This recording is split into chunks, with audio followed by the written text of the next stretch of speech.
Assalamualaikum. My name is Dr. Shafaq Salimi, and today our topic of discussion is basically pneumothorax, for which I will present you a case with the 45-year-old man after road traffic accident came to our emergency with the right-sided pleuritic chest pain, which was so severe in nature that he has a shortness of breath and he was crying out of pain and was saying that I can't breathe because of this pain. So we do the examination. We took the history. We do the examination. On examination, he was tachycardic. His heart rate was about 139 beats per minute, and his saturation was 89% at room air. And he has cold extremities, like not all the extremities, but his fingers were turning, his fingernails were turning blue. And on chest examination, these all things gave us a clue that there is a problem in the respiratory system. So we goes toward the respiratory system. We expose that man, and on the examination we found that the movement was decreased on the right side of the chest, and there was no air entry on the right side of the chest, and the breath sounds were not audible or decreasingly audible on the right side of the chest. This is the examination, and this examination confirmed one thing, that this was the pneumothorax.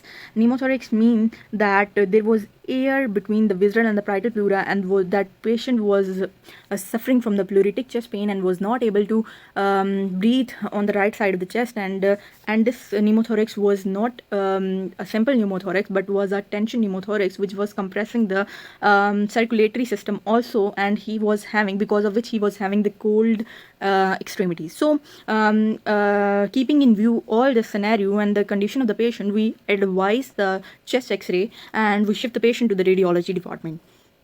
And when the chest x-ray came, here is a chest x-ray picture. This is a left side of the chest, and this is the right side of the chest. You can see that this right side of the chest, left side of the chest is pretty normal.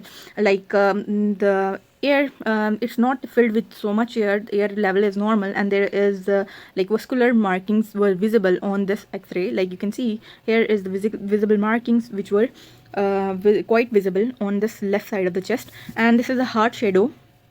But when we लेकिन जब right side of the lung की तरफ आए, तो there were pretty strange things. Two things were very strange. One was like lung was like COPD lung, like it was overinflated and was jet black. Jet black means that there was no vascular marking. No vascular markings were there. Like you can see that there is no vascular marking. Where is vascular marking? There is no vascular marking. No vascular marking was there. So when I see that X-ray, I was pretty sure that there is something problem over the right side of the chest. So when I confirmed the diagnosis, this was the right pneumothorax. अगला point ये था कि what is this thing that is residing over here. So this was collapse lungs. ठीक है, ये collapse lung है. ठीक है, and the other thing is there is no vascular marking. कोई वस्कुलर मार्किंग नहीं थी. राइट साइड पे जेट ब्लैक कलर का था एक्सरे, और इस एक्सरे को देखकर हर एक को पता चलना चाहिए that this is a pneumothorax, and it's very very very very very immediate emergency, surgical and medical and emergency, and you have to pick the diagnosis by the clinical scenario and by the x-ray. So here is के हमारे पास left side पे vascular marking भी थी, हमारे पास left side पे कोई jet black x-ray, like jet black नहीं था लंग, और नंबर 2 यहाँ पर जो है वो जेट ब्लैक भी था, and there was a something residing inside of that jet black thing, and there was no vascular marking, like vascular markings were absent. ठीक है, and there was a something in the middle of that thing that was a collapse lung. So इसको आपको tackle करने के लिए, इस चीज़ को tackle करने के लिए आपको मैकेनिज्म पता होना चाहिए. मैनेज करने के लिए you have to be very concerned about the mechanism. अगर आपको मैकेनिज्म पता होगा तो आप इसको बहुत अच्छे तरीके से मैनेज कर सकते हैं. मैकेनिज्म जानने के लिए अगले हम लोग स्लाइड में चलते हैं. यहाँ पर आप देख सकते हैं this is the left lung, this is the right lung. ठीक है, and this right lung is collapsed. ठीक है, this right lung is collapsed because of the air. अब हमें पता है कि हमारे पास जो लंग होता है उसके 2 प्लूराज होते हैं. ठीक है, 2 प्लूराज कौन से होते हैं? एक हमारे पास विजरल प्लूरा होता है, एक हमारे पास प्राइटल प्लूरा होता है. ठीक है, अब ये विजरल और प्राइटल प्लूरा के दरमियान कुछ नहीं होता, इज़ अ नेगेटिव प्रेशर होता है. ठीक है, नेगेटिव प्रेशर होता है. अब जब वो नेगेटिव प्रेशर होता है ना, तो वो क्या करता है, वो ये करता है कि इन 2 प्लूराज को आपस में चिपकाए रखता है. लाइक ये इस तरह नहीं होता, ये इस तरह होता है, लाइक ये चिपके रहते हैं आपस में. इसी वजह से क्या होता है कि लंग्स भी क्या होते हैं, इन्फ्लेट रहते हैं.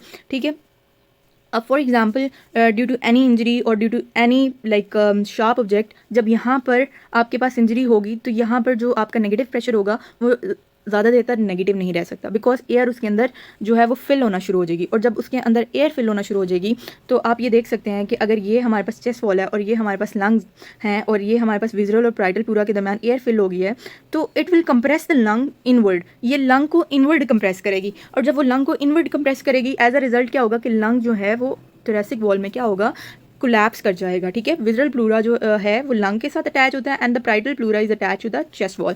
यही पिक्चर मैंने आगे भी शो किया है, हेयर वो कोलैप्स लंग दिखा रहे हैं। ठीक है, और यहाँ पर जो है ना वो आपके पास ये सारी चीज़ें दिखा रहे हैं। ठीक है, अब आगे आ जाता है मैकेनिज्म की तरफ। मैकेनिज्म में हमारे पास दो मैकेनिज्म होते हैं। दो मैकेनिज्म में हमारे पास क्या दो मैकेनिज्म होते हैं। एक मैकेनिज्म हमारे पास होता है चेस्ट वॉल, मतलब हमारे पास जो हमारे लंग्स, लाइक ये हमारा लंग है, ठीक है, ये लंग शो किया हुआ है। लंग अगर हमारे पास चेस्ट कैविटी में प्रेजेंट हैं तो वो किन दो फोर्सेस की वजह से हैं, वो एक फोर्स है चेस्ट वॉल की फोर्स है, और दूसरा हमारे पास प्लूरास का नेगेटिव प्रेशर है। ठीक है, प्लूरास का नेगेटिव प्रेशर है। अब जो चेस्ट वॉल है वो क्या करती है, वो जो है वो हमारे पास इनवर्ड प्रेशर लगा रही होती है। ठीक है, इनवर्ड प्रेशर लगा रही होती है, और जो प्लूराज होते हैं वो लंग्स को इन्फ्लेट रखने की कोशिश कर रहे होते हैं। नॉर्मली क्या होता है, ये दोनों फोर्सेस नेचुरली नेचर की एक करम नवाजी है कि ये फोर्सेस इक्विलिब्रियम में होती हैं, यानी ये दो फोर्सेस क्या होती हैं, इक्वल होती हैं, और जिसकी वजह से हमारे लंग्स क्या रहते हैं, इन्फ्लेट रहते हैं। अब ये देखें, ये चेस्ट वॉल है, ये अंदर की तरफ फोर्स लगा रही है। ठीक है, और ये जो इंट्रा प्लूरल स्पेस है ये क्या कर रही है, बाहर की तरफ स्पेस लाइक प्रेशर लगा रही है, और ये दोनों फोर्सेस इन कॉमन कंडीशन क्या होती हैं, इक्वल होती हैं। ठीक है, कॉमन कंडीशन में क्या होती हैं, इक्वल होती हैं। But here you can see that like ये जो है ये हमारे पास कोलैप्स लंग दिखाया हुआ बेसिकली उन्होंने,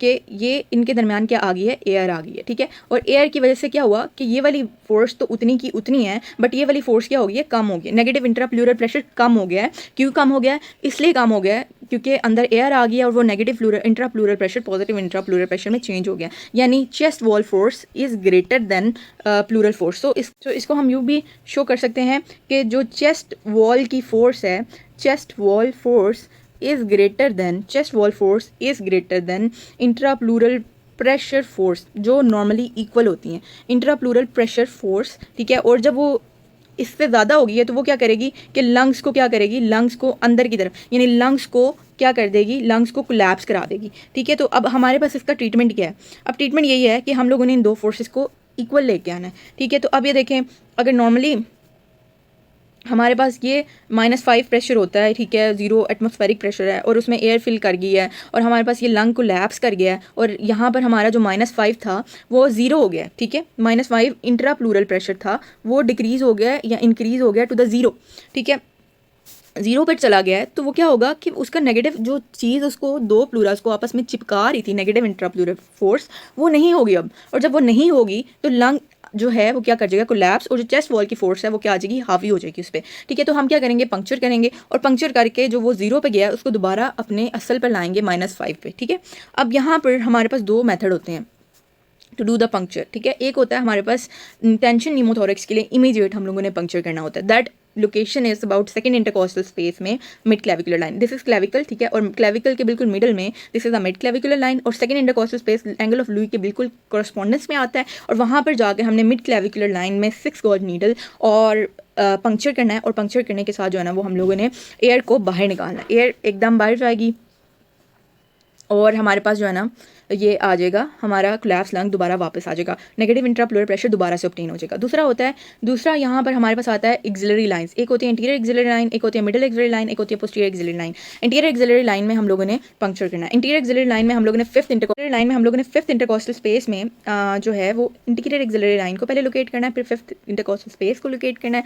fifth intercostal space like nipple के पास होती है। ठीक है, फिफ्थ इंटरकोस्टल स्पेस को हम लोगों ने करने के बाद हम लोगों ने ट्यूब थोरैकोस्टमीज को कहते हैं, पंक्चर करना है, वूंड क्रिएट करना है, और पंक्चर करना है, और पंक्चर करने के बाद अंडर वाटर सील के साथ उसको क्या कर देना है, पाइप को कनेक्ट कर देना है, और अंडर वाटर सील में अगर बबल शो होंगे तो दैट विल शो कि आपका प्रोसीजर सक्सेसफुल था। और उसके बाद हम लोग सीरियल जो है ना वो एक्सरे करा लेते हैं। ठीक है, सीरियल एक्सरे करा लेते हैं to obtain the location of the chest tube, और ये जो है ना वो हमारे पास एक कंजर्वेटिव या फिर मैनेजमेंट मेथड है, और ये हमारे पास एक एमरजेंसी मेथड है जिसे हम लोगों ने इसको मैनेज करना होता है। सो आई होप कि आप लोगों को ये चीज़ समझ आ गई होगी। इसी के साथ मुझे दीजिए इजाज़त, अल्लाह हाफ़िज़।